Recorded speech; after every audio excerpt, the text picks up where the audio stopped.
হ্যাঁ মা, হ্যাঁ বাড়ি যাচ্ছি। আরে কি ব্যাপারটা কি, তুমি হঠাৎ হাসপাতালে ভর্তি হলে? ঠিক আছে, ফোনটা রাখো। দাঁড়াও, আমি এক্ষুনি যাচ্ছি। ইস, আরে সরি।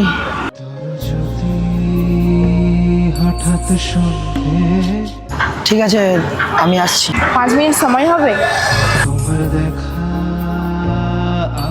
একটু বসে চা খেতাম।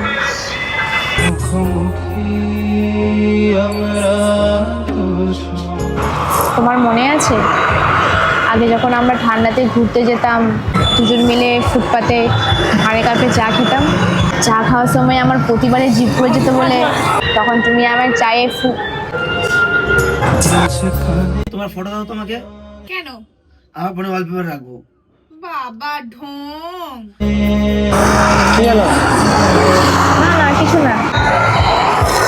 সামনেই তো সরস্বতী পুজো গেল, আর মনে আছে আগে বাড়িতে মিথ্যা কথা বলে তোমার সাইকেলের পেছনে চেপে কত ঘুরেছি।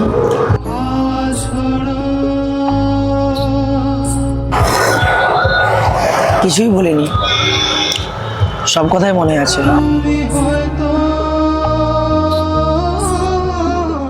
তো আজ হঠাৎ এইসব কথা বলছি?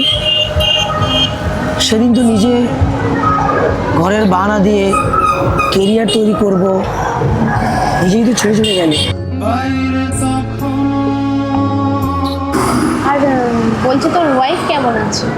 আরে আর বলিস না, নিজের একটু কেয়ার করে না। বারবার বলি খাওয়া দাওয়াটা টাইম মতো করো। আজ হঠাৎ করে অফিসে আজকে ফোন করলো, ওরা কি মাথা ঘুরে পড়ে গেছে, হাসপাতালে ভর্তি করেছে। আমি ওই জন্যই তো এত জলদি যাচ্ছিলাম। ও না একদম বাচ্চা, ওকে বারবার বলেছি সময় মতো খেয়ে নিতে।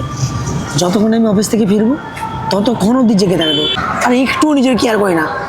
এত কেয়ার করো নিজের ওয়াইফের?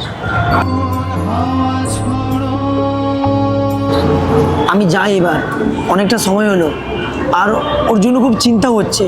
তোমার মনে আছে আমরা দুজন মিলে ফিউচারে প্ল্যান করছিলাম হ্যালো, যে আমাদের একটা যদি ছেলে তোমার হয় কি হয়েছে?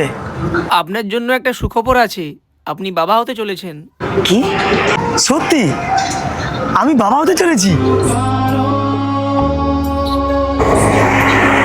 এই জানিস আমি বাবা হতে চলেছি।